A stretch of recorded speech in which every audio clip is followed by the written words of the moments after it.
What if I told you there's a whole category of World War II films so raw, so uncompromising, and so visually devastating that Western studios refuse to distribute them beyond European borders?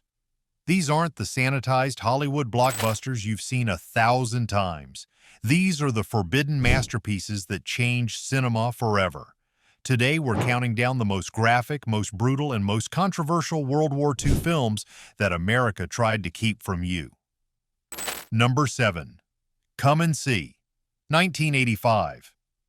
L.M. Klimov's final masterpiece didn't just push boundaries, it obliterated them. This Soviet epic spent 8 brutal years fighting censorship from Soviet authorities themselves, who rejected the screenplay on grounds of its aesthetics of dirtiness. Even after approval, but the film faced international hesitation over its unrelenting assault on the senses. Come and See isn't a war movie that shows you combat. It's a psychological descent into hell through the eyes of a 15-year-old boy joining the Soviet resistance in German-occupied Belarus. The film's power comes from Klimov's refusal to look away. He shot scenes in chronological order over 9 months, with trained marksmen firing live ammunition near the crew. The lead actor, Alexei Kravchenko, was hypnotized to achieve proper shell shock during bombardment sequences. His transformation on screen is devastating because it's absolutely real. The film contains no Hollywood heroics, no triumphant music, no comfortable endings. What you get instead is a hallucinatory nightmare of unimaginable carnage. Critics like Rita Kempley of The Washington Post compared it to Francis Ford Coppola's Apocalypse Now, but argued Klimov achieved something more primal. The most shocking element is a scene where Klimov's camera follows a child through a village massacre in real time, refusing to cut away. American distributors were terrified. European audiences weren't spared, but the film circulated primarily through film festivals and limited theatrical releases. This remains the most viscerally anti-war film ever committed to celluloid. Number 6. Downfall, 2004. Oliver Hirschbiegel's Der Untergang became the first internationally released German film to position Hitler as a central character since 1955, and it nearly broke the internet before the internet knew how to break. Bruno Ganz's performance as a deteriorating, trembling, utterly human dictator in his final days beneath Berlin sent shockwaves through audiences worldwide. The controversy wasn't about historical inaccuracy. It was about humanization.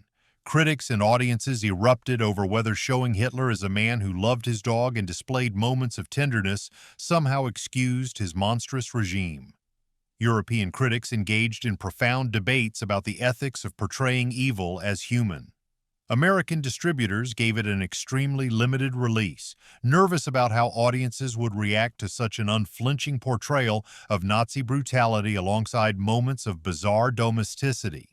The film features graphic scenes of children being poisoned by their own mother, Soviet soldiers executing Nazi officers at point-blank range, and Hitler's complete psychological breakdown as reality crumbles around him.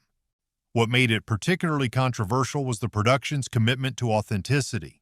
Gans spent months studying the cadences of Hitler's voice from rare recordings, even visiting hospitals to study Parkinson's disease patients to nail the physical deterioration. The final act becomes almost unwatchable as hope evaporates and the bunker transforms into a tomb.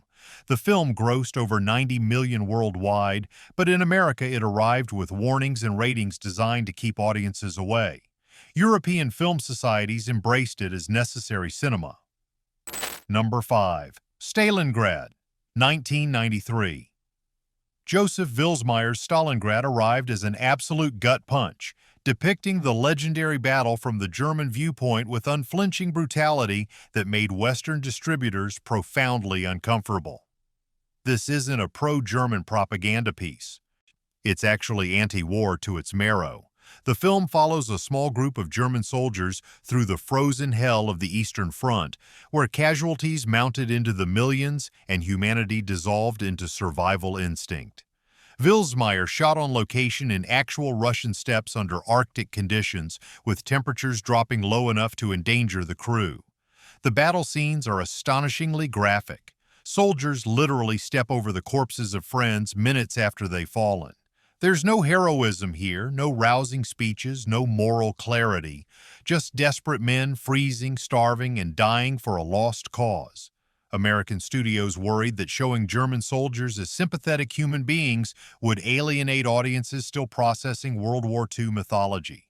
The film received only limited releases in the United States. Our European distributors understood what Vilsmeier was attempting, recognizing this as essential cinema about the futility of total war. Thomas Kretschmann's central performance captures the psychology of soldiers who know they're already dead.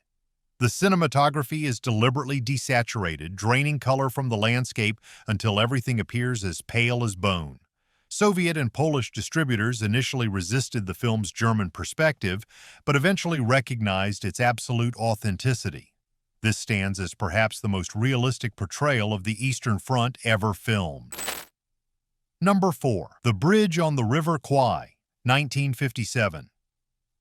David Lean's masterpiece explored the blurred line between enslavement and complicity in ways that made American audiences deeply uncomfortable. Alec Guinness's Colonel Nicholson becomes so consumed with building a perfect bridge for his Japanese captors that he nearly betrays his own escape mission. The film questions whether pride and duty can transform into collaboration. American distributors struggled with Guinness's portrayal, arguing it suggested sympathetic treatment of a man cooperating with the enemy. The film's cinematography is stunning and claustrophobic simultaneously, with the Burmese jungle becoming a character itself, drenched in humidity and despair. The famous ending, where the bridge destroys the very man who perfected it, carries devastating irony. Europeans embraced this moral complexity immediately. American release was limited, with significant cutting and narrative reframing. The film's power lies in its refusal to offer easy answers about how decent men rationalize complicity. Guinness's performance earned him an Academy Award, but American audiences remained conflicted about rooting for a character who'd compromised his values. The film grossed differently across territories, with European markets showing greater appreciation for its philosophical weight. Number 3. When Trumpets Fade, 1998.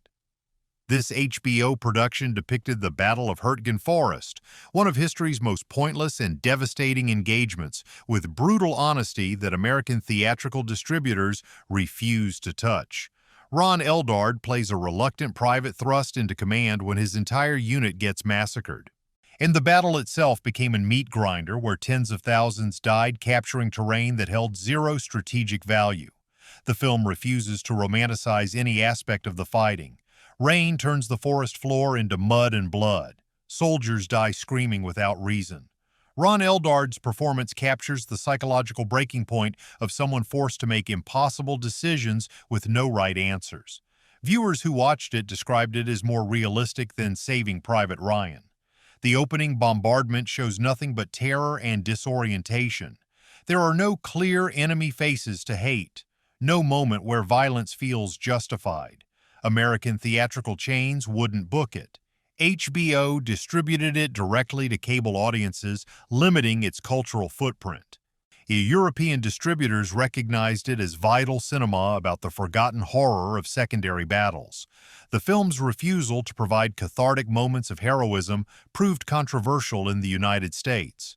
European critics praised its unflinching commitment to showing war as fundamentally pointless. Number 2. A Man Escaped, 1956. Robert Bresson crafted something revolutionary by doing almost nothing at all. Based on André Devigny's memoirs of his escape from a French prison camp, this film tells its story through faces, objects, and sound design rather than action. The entire film takes place in a cell with minimal cinematography and sparse dialogue. What makes it so powerful and why American distributors had profound difficulty releasing it is Bresson's commitment to showing the psychological architecture of imprisonment. And the camera lingers on a spoon, a rope, a piece of wood as Devigny uses them to construct his escape.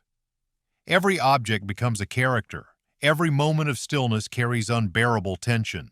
Bresson uses non-professional actors to avoid theatrical emotion. The suffering is internal, visible only in the expressions of men dying spiritually inside walls.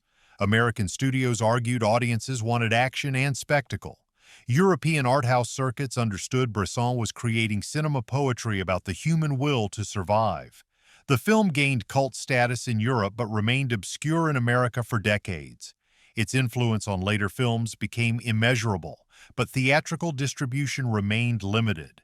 The final act's escape is thrilling precisely because we've internalized the psychological weight of every previous frame. Number 1. Dogs. Do You Want to Live Forever? 1959. Frank Wisbar's Hundewollt ihr ewig Leben created immediate international controversy by positioning ordinary German soldiers as sympathetic figures struggling through the Eastern Front's collapse. The film follows young soldiers through the brutal retreat, showing their gradual dehumanization as winter and Soviet forces closed in. The cinematography is staggeringly beautiful in its brutality, with snow-covered landscapes becoming tombs. American distributors argued showing German soldiers sympathetically would create cultural backlash.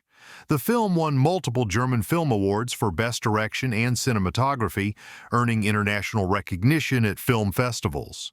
Yet American theatrical release was virtually non-existent. European audiences recognized this as essential cinema examining how ordinary conscripts became casualties of history rather than perpetrators of atrocities. The violence is completely realistic. Soldiers freeze to death. Equipment fails. Officers make catastrophic decisions.